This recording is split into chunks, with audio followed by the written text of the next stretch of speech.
The dust rose in thick clouds across the steppe as thousands of horsemen wheeled their mounts and galloped away from the battlefield.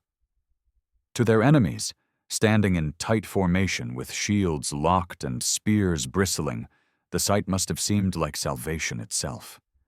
The fearsome Mongol warriors, who had terrorized cities and kingdoms from China to the gates of Europe, were retreating. The disciplined infantry forces, having withstood the initial assault, now watched as their tormentors fled in apparent disarray across the open plains. But this was no retreat. This was a trap.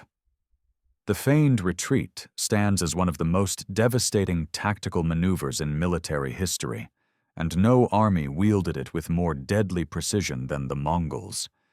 This deceptive tactic, refined over centuries of warfare on the Eurasian steppe, and perfected by Genghis Khan and his successors, trapped entire armies in carefully orchestrated ambushes that turned confident pursuit into catastrophic defeat.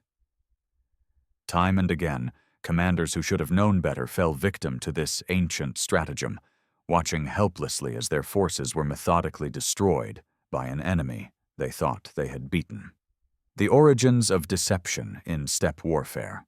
To understand the Mongol feigned retreat, one must first comprehend the unique military culture from which it emerged. The vast grasslands of Central Asia, stretching from the borders of China to the shores of the Black Sea, bred a particular kind of warrior. Here, where survival depended on mobility and the ability to find pasture for livestock, every man was raised in the saddle.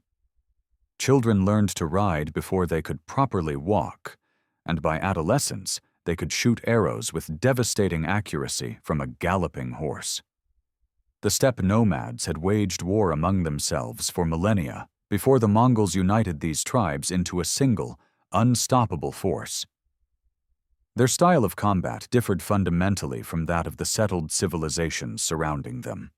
While agricultural societies developed infantry-based armies built around close-quarters combat with swords, pikes, and shields, the nomads relied almost entirely on mounted archery. They had no cities to defend, no fortified positions to hold. Their strength lay in movement, in the ability to strike and fade like wolves hunting on the plain. From this mobile, fluid approach to warfare emerged sophisticated tactical concepts that would baffle and destroy armies 10 times their size.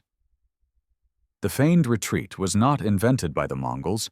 Parthian cavalry had used similar tactics against Roman legions more than 1,000 years earlier, but the Mongols elevated it to an art form. They transformed a simple ruse into a complex, coordinated operation that required perfect timing, iron discipline, and absolute trust between commanders and troops. The tactic itself exploited a fundamental truth about human psychology in combat. Soldiers who have withstood an attack, who have seen their enemy turn and flee, experience a powerful surge of confidence and aggression. The fear that gripped them during the assault transforms into exhilaration. The instinct to pursue, to turn a defensive victory into a rout, becomes nearly overwhelming. For infantry trained to maintain formation, the temptation to break ranks and chase down fleeing cavalry required tremendous discipline to resist. The Mongols understood this psychology intimately. They knew that even experienced commanders, watching their hated enemy apparently broken and fleeing, would struggle to maintain caution. The feigned retreat presented the illusion of a vulnerable enemy, horses tired from combat, riders scattered and disorganized in flight. It promised the complete destruction of a dangerous foe, if only the pursuing force could catch them. The mechanics of the Mongol feigned retreat. The execution of a successful feigned retreat demanded remarkable military sophistication. This was no simple matter of turning tail and running. It required careful planning, flawless coordination, and warriors capable of maintaining discipline even while simulating panic and disorder. The operation typically began with an attack by Mongol light cavalry. These mounted archers would approach the enemy formation, loosing volleys of arrows from composite bows that could punch through armor at surprising distances. The Mongols employed a technique called the Parthian shot, named after those earlier steppe warriors, firing backward while retreating from pursuing enemies. This harassment would continue until the enemy formation showed signs of breaking or until sufficient casualties had been inflicted to properly enrage the defending force. Then came the critical moment. As if suddenly realizing they could not break the enemy line, the Mongol cavalry would wheel their horses and begin to retreat. But this retreat followed a carefully orchestrated pattern. The warriors would not simply gallop away at full speed. Instead, they maintained a pace that kept them just ahead of pursuing forces. They appeared to be fleeing in panic, yet they somehow never quite pulled completely out of reach. This distance management was crucial. Ride too fast, and the enemy might abandon pursuit. Ride too slowly, and the pursuing forces might actually catch and destroy the retreating cavalry. Different units within the Mongol force played specific roles during this phase. Some warriors would peel off from the main body, apparently stragglers whose horses had tired or who had lost their nerve. These isolated targets proved irresistible to pursuing troops, who would break formation to chase them down, only to find themselves cut off from their main force. Other Mongol riders would occasionally turn to loose arrows at their pursuers, further goading them forward while creating the impression of a desperate rearguard action rather than an organized withdrawal. Meanwhile, as the feigned retreat drew the enemy farther from their original position, other Mongol forces would be maneuvering into position. Heavy cavalry units, held in reserve during the initial engagement, would circle wide around the pursuing enemy force. These were the shock troops of the Mongol army, warriors mounted on larger horses and equipped with lances, sabers, and heavier armor. Their task was to form the jaws of the trap that would snap shut on the overextended enemy. The terrain played a vital role in these operations.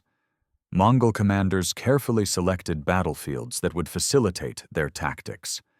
They looked for areas where pursuit would naturally channel enemy forces into narrow valleys, across river crossings, or through broken ground that would disrupt formations. Sometimes they would conduct the feigned retreat over many miles, leading enemies far from their camps and supply lines, exhausting both men and horses before springing the trap. Communication across the scattered Mongol forces relied on a sophisticated system of signals. Flags, horns, and messengers on swift horses coordinated movements across distances that would have left other armies blind and confused. Mongol commanders had developed a tactical doctrine that allowed subordinate leaders to exercise initiative within the overall plan, adapting to changing circumstances while maintaining the coherence of the trap. The trigger for the ambush came when the pursuing enemy force had been stretched thin, when formations had broken down in the heat of pursuit, when horses had tired and soldiers had expended their energy in the chase. At this moment of maximum vulnerability, the retreating Mongol cavalry would suddenly wheel about and charge back into the disordered pursuers. Simultaneously, the heavy cavalry would crash into the flanks and rear of the enemy column. What had been a pursuit became an encirclement, and what had seemed like victory transformed into disaster. The Battle of the Kalka River, a perfect execution. No account of the Mongol feigned retreat would be complete without examining the Battle of the Kalka River, fought in 1223. This engagement demonstrated the tactic in its most devastating form and served as a harbinger of the destruction the Mongols would inflict on Eastern Europe in the decades to come. The Mongol invasion force, led by generals Subutai and Jebi, had been conducting what amounted to an armed reconnaissance through the Caucasus and into the southern Russian steppes. After defeating various nomadic tribes, they found themselves facing a coalition of Russian princes and their Kipchak allies. The combined Russ's force numbered somewhere between 40,000 and 80,000 warriors, a formidable army by any standard. The Mongol force, by contrast, probably numbered no more than 20,000 to 25,000 riders. The Russian princes, confident in their numerical superiority and eager to defend their lands from these eastern invaders, pursued the Mongol force as it withdrew eastward from Kiev. This pursuit continued for 9 days across the open steppe. The Mongols led them on, maintaining just enough distance to avoid being brought to battle while never quite escaping from sight.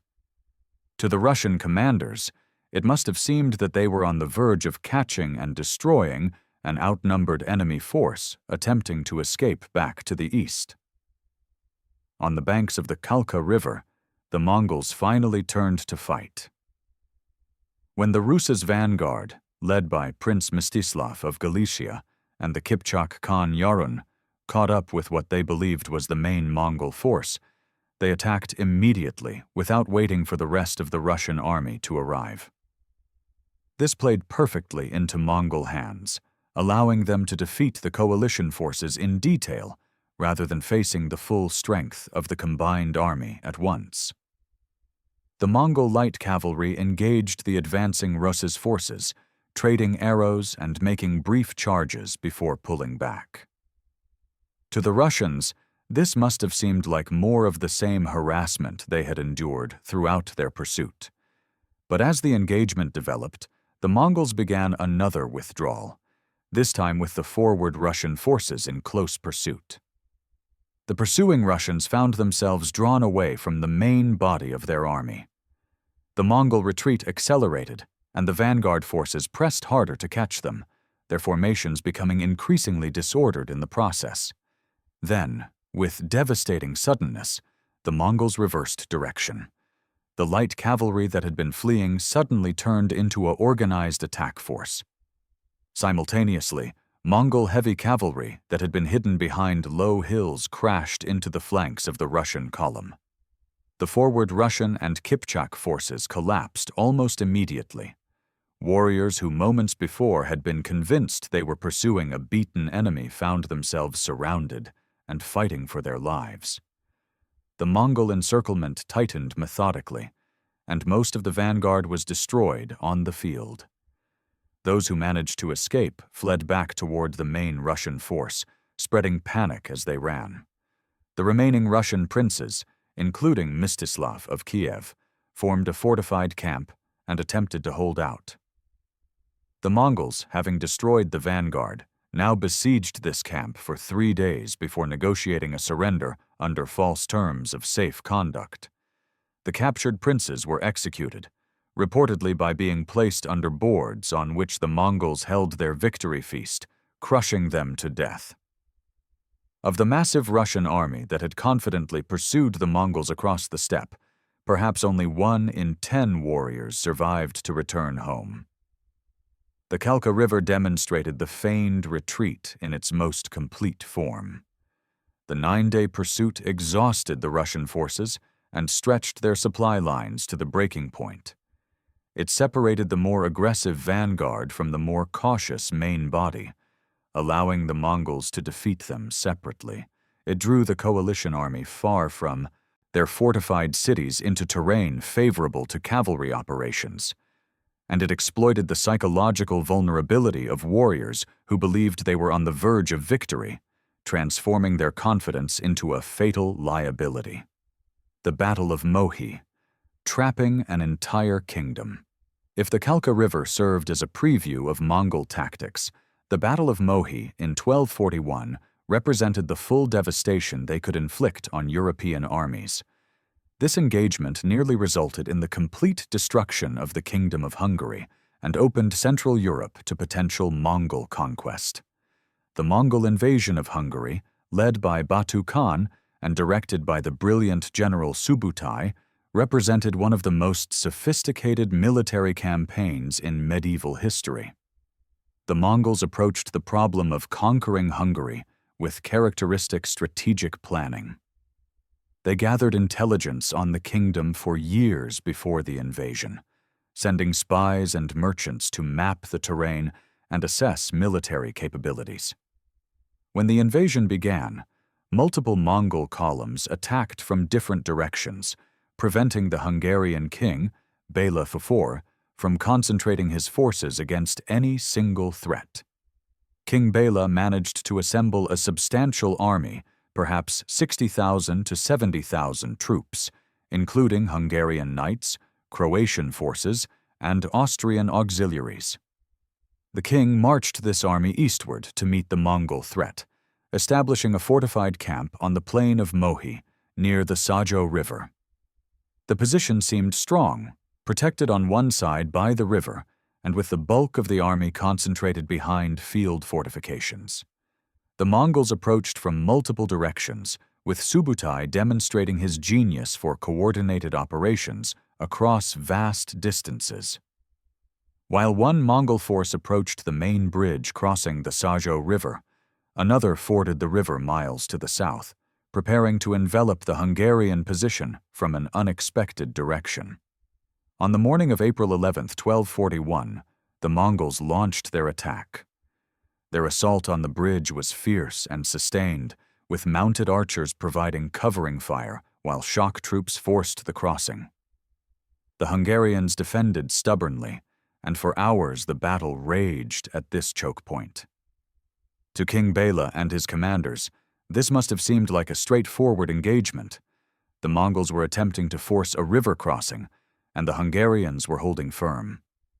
What the Hungarians failed to appreciate was that this frontal assault was merely the fixing force in a much larger operation. While attention focused on the bridge, the southern Mongol column completed its flanking maneuver and positioned itself behind the Hungarian camp. The trap was nearly complete. After sustaining significant casualties at the bridge, the Mongol forces there suddenly broke contact and began to withdraw. To exhausted Hungarian defenders, who had spent hours fighting off wave after wave of attacks, this must have seemed like victory. The enemy had been repulsed, and now they were retreating back across the river. King Béla faced a critical decision. He could maintain his defensive position and consolidate his victory, or he could order a pursuit to turn the Mongol retreat into a rout. The aggressive elements within his council urged pursuit. After all, a retreating enemy presented the perfect opportunity to inflict decisive casualties. If the Hungarians could catch the Mongols in disorder while recrossing the river, they might destroy a significant portion of the invading force. The king ordered an advance. As the Hungarian army emerged from its fortified camp in pursuit of the apparently defeated Mongols at the bridge, the southern Mongol force struck. Thousands of Mongol cavalry crashed into the rear and flanks of the Hungarian column. Simultaneously, the retreating Mongols at the bridge reversed direction and rejoined the attack. The Hungarian army found itself assaulted from multiple directions while strung out in a marching column, its formations disrupted, and its defensive advantages abandoned. The battle that followed was less a fight than a massacre. The Mongols employed their standard tactics of encirclement and destruction, using mobility to strike weak points while avoiding Hungarian strong points. Their arrows created chaos in the packed Hungarian formations, and their cavalry charges exploited gaps and prevented any organized resistance from forming. Yet even in this desperate situation, the Mongols demonstrated another element of their tactical sophistication. Rather than creating a complete encirclement, they deliberately left an apparent escape route open, a gap through which panicked Hungarian troops could flee. This was the Mongol Gap, another calculated deception. The fleeing troops, abandoning formation and discipline in their panic, became easy targets for pursuing Mongol cavalry. Warriors who might have fought effectively while maintaining formation were cut down piecemeal as they scattered across the plain. The pursuit continued for days. Mongol cavalry hunted down fleeing Hungarians across the countryside, systematically destroying what remained of the kingdom's military power. King Béla barely escaped with his life, fleeing westward toward Austria. Of the 60,000 to 70,000 troops in the Hungarian army, perhaps fewer than 10,000 survived. The kingdom lay defenseless before the Mongol horde. The Battle of Mohi represented the feigned retreat as part of a larger strategic conception. The initial withdrawal from the bridge served not merely to lure the enemy into pursuit, but to manipulate them into abandoning a strong defensive position. Combined with the flanking movement that had been developing simultaneously, it transformed a potentially costly assault on fortified positions into a devastating ambush on open ground. The Mongol commanders had orchestrated movements across miles of terrain, coordinating multiple forces to spring their trap with perfect timing. The psychological dimension. Why armies fell for the same trick. One of the most remarkable aspects of the Mongol feigned retreat is how consistently it worked. Commanders across Asia and Europe fell victim to this tactic despite sometimes having knowledge of previous instances. The question naturally arises: why did experienced military leaders repeatedly make the same mistake? The answer lies in the complex psychology of command and combat. Warfare is not a purely rational exercise conducted by dispassionate strategists moving pieces on a board. It involves fear, aggression, pride, and the terrible pressure of making life and death decisions with incomplete information under extreme stress. When an enemy force retreats, a commander faces an agonizing dilemma. If the retreat is genuine and he fails to pursue, he loses the opportunity to turn a defensive victory into a decisive triumph. His enemy will escape to fight another day, potentially reinforced and better prepared. The chance to destroy a hostile force may never come again. Moreover, his warriors have just survived a terrifying assault. Their blood is up, their fear transformed into rage and the hunger for revenge. Restraining them requires not just orders, but the moral authority to deny them what seems like a just and necessary victory. On the other hand, if the retreat is a deception and he orders pursuit, he may be leading his army into a trap. But how can a commander distinguish a genuine retreat from a feigned one? Both involve the enemy withdrawing from the field. Both may show signs of disorder and casualties. The Mongols were skilled at simulating the appearance of a broken force, with riders losing their formation, weapons being discarded, and isolated stragglers apparently struggling to keep up. This ambiguity created a situation where commanders had to make a judgment call with insufficient information. Many factors pushed them toward ordering pursuit.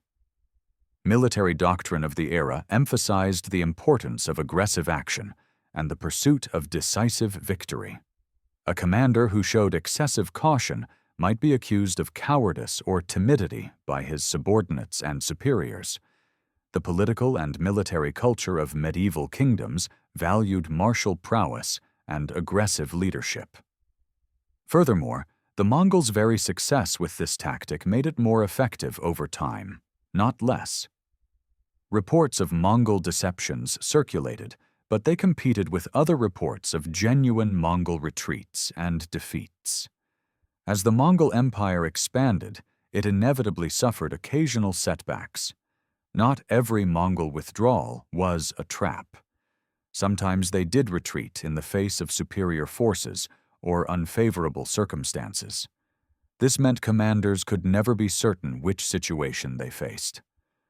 The Mongols also benefited from a fundamental difference in military capabilities that made their feigned retreats more plausible. Their armies consisted almost entirely of cavalry, giving them genuine advantages in mobility and the ability to disengage from combat. When Mongol forces withdrew, they were doing something that played to their natural strengths. An infantry-based army attempting a feigned retreat would struggle to maintain the deception because foot soldiers simply cannot execute the kind of fluid withdrawal and reversal that mounted troops perform naturally. This meant that even commanders who suspected a trap faced a genuine dilemma. If they failed to pursue, the Mongols would escape due to their superior mobility anyway. The geographic reality of facing a highly mobile enemy force meant that allowing them to withdraw unmolested simply gave them the opportunity to attack again at a time and place of their choosing. Pursuit, even if potentially falling into a trap, at least offered the chance of forcing a decisive engagement. Cultural factors also played a role. The feudal military systems of medieval Europe and the Middle East relied heavily on aristocratic cavalry, knights and nobles whose identity was bound up in martial valor and personal combat prowess.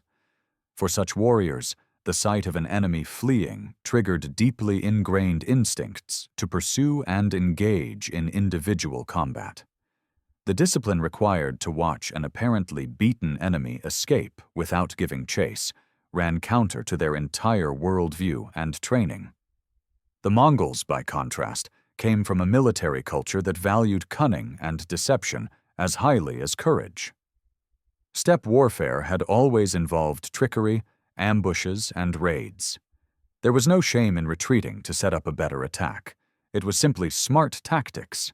This cultural difference meant that Mongol warriors could execute feigned retreats without any loss of morale or sense of dishonor, while their opponents struggled to imagine an enemy for whom tactical withdrawal carried no stigma. Countering the Mongol tactics. Lessons learned the hard way. Not all armies that faced the Mongols fell victim to the feigned retreat. Over time, some commanders developed effective countermeasures, though these required both tactical sophistication and tremendous discipline. The most effective response was simply refusing to take the bait. Commanders who maintained their defensive positions, who resisted the temptation to pursue withdrawing Mongol forces, could often survive initial encounters. The Mongols were formidable in open-field battles of maneuver, but they were far less effective against well-fortified positions defended by troops who refused to abandon their advantages. The Mamluk Sultanate of Egypt provides the best example of successfully countering Mongol tactics. At the Battle of Ain Jalut in 1260, the Mamluk commander Baibars faced a Mongol invasion of Syria. Baibars, himself a product of a military culture that emphasized mounted archery and mobile warfare, understood Mongol tactics intimately. When the Mongol forces attempted their characteristic feigned retreat, Baibars recognized it for what it was and refused to commit his reserves to pursuit. The Mamluks held their formation even as Mongol forces withdrew, maintaining discipline despite the apparent opportunity for victory. When the Mongol trap was sprung and hidden forces attacked the Mamluk flanks, they found not a disordered pursuit column, but a cohesive army prepared for the assault. The battle that followed was fiercely contested, but the Mamluks' refusal to fall for the feigned retreat prevented the Mongols from achieving the kind of devastating encirclement that had destroyed so many other armies. Other successful defenses against the Mongols relied on choosing terrain that negated their mobility advantages. Mountain passes, fortified cities, and heavily forested regions all limited the effectiveness of Mongol cavalry tactics. In such environments, the feigned retreat lost much of its power because pursuing forces could not be easily flanked or surrounded. The Japanese encounters with Mongol invasion attempts in 1274 and 1281 demonstrated another approach. While the legendary kamikaze typhoons that destroyed the Mongol fleet receive most of the attention in popular accounts, the samurai defenders also adapted their tactics after the initial invasion. They learned to fight from fortified positions and avoided being drawn into open-field pursuits where Mongol cavalry could overwhelm them. European armies eventually developed their own countermeasures, though most of these lessons came after the Mongol withdrawal from Hungary in 1242. The death of the great Khan Ogadai prompted the Mongol commanders to return east for the succession crisis, sparing Western Europe from further invasions. When Mongol forces later threatened Europe again under Tamerlane's rule, better prepared defenses and the use of early gunpowder weapons helped level the playing field. The key to countering the feigned retreat lay in maintaining discipline and fighting the battle on your own terms rather than on the enemy's. This required strong command and control, excellent training, and warriors willing to subordinate their individual desire for glory to the larger tactical needs of the formation. It also required commanders with the moral courage to resist pressure from their subordinates and political superiors who might view caution as cowardice. The legacy of the Mongol feigned retreat. The tactical innovations of the Mongol Empire left an enduring mark on military history. The feigned retreat, in particular, entered the repertoire of military commanders across Eurasia and influenced tactical thinking for centuries. The effectiveness of the Mongol military system prompted widespread adoption of their techniques. The Mamluks, who defeated the Mongols at Ain Jalut, were themselves heavily influenced by steppe military culture and employed similar tactics of mounted archery and mobile warfare. The Ottoman Empire, which rose to dominate the Middle East and southeastern Europe, incorporated many Mongol tactical concepts into their military doctrine. The use of mobile cavalry forces to harass, encircle, and destroy less mobile opponents became a standard feature of warfare across much of Asia and Eastern Europe. The feigned retreat also influenced military thinking at a more theoretical level. It demonstrated the value of deception and psychological manipulation as force multipliers. A relatively small force, through clever use of terrain and tactics, could defeat a much larger army by exploiting its weaknesses and turning its strengths into liabilities. This lesson was not lost on later military theorists. Sun Tzu's ancient admonition that all warfare is based on deception found practical validation in Mongol tactics. The feigned retreat showed how an enemy's expectations and instincts could be weaponized against them. Modern military concepts like fixing forces and envelopment maneuvers owe much to the tactical innovations refined by the Mongols. The tactics' influence extended beyond direct military applications. The concept of the strategic retreat, withdrawing not out of weakness but to achieve a better position, became a recognized element of military and even political strategy. Trading space for time, allowing an enemy to overextend before counterattacking, and other strategic concepts all connect back to the fundamental principles demonstrated in the Mongol feigned retreat. Even in contemporary military affairs, the lessons remain relevant. Modern mechanized warfare, with its emphasis on mobility and maneuver, echoes many Mongol tactical principles. The use of air power to fix enemy forces, while ground units conduct envelopments, bears striking similarities to how the Mongols used light cavalry to harass, while heavy cavalry maneuvered for the decisive blow. The importance of maintaining formation discipline, avoiding pursuit into potentially ambiguous situations, and preserving the coherence of one's force remain fundamental military principles. Conclusion: the enduring power of deception. The Mongol feigned retreat stands as one of the most successful tactical deceptions in military history. Its effectiveness derived not from technological superiority or overwhelming force, but from a profound understanding of human psychology, careful planning, perfect execution, and the exploitation of enemy weaknesses. The armies that fell victim to this tactic were not incompetent or cowardly. They were experienced military forces led by commanders who had won battles and defended kingdoms.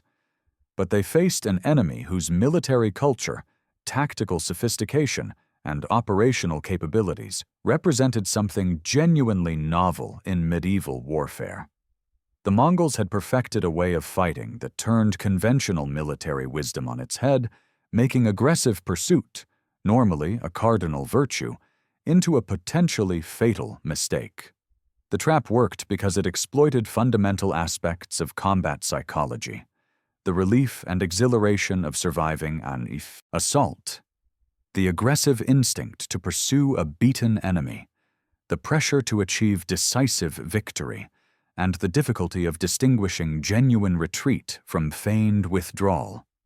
These psychological factors created situations where even cautious commanders might make the fatal decision to order pursuit. The tactical execution required remarkable military sophistication. Coordinating multiple forces across miles of terrain, maintaining communication during fluid combat operations, timing the reversal and ambush with precision, all of this demanded training, discipline, and command and control capabilities that few other medieval armies could match.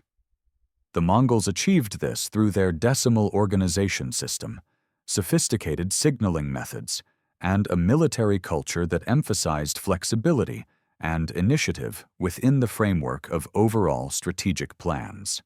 The legacy of the Mongol feigned retreat extends far beyond the specific battles where it was employed. It demonstrated principles of warfare that remain relevant today. The power of deception, the importance of fighting on your own terms, the value of mobility and maneuver, and the necessity of maintaining discipline even in victory.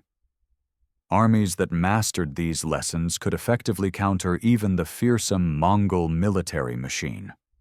Those that failed to learn paid a terrible price. In the end, the feigned retreat exemplifies a fundamental truth about warfare. Battles are won not just through strength, but through intellect, not just through courage, but through cunning, and not just through attacking, but through making your enemy defeat themselves. The Mongols understood this better than perhaps any other military force in history, and their feigned retreat remains one of the most elegant and deadly tactical concepts ever devised. The dust clouds on the steppe that seemed to mark the flight of defeated warriors instead signaled the approach of doom for those unwise enough to follow.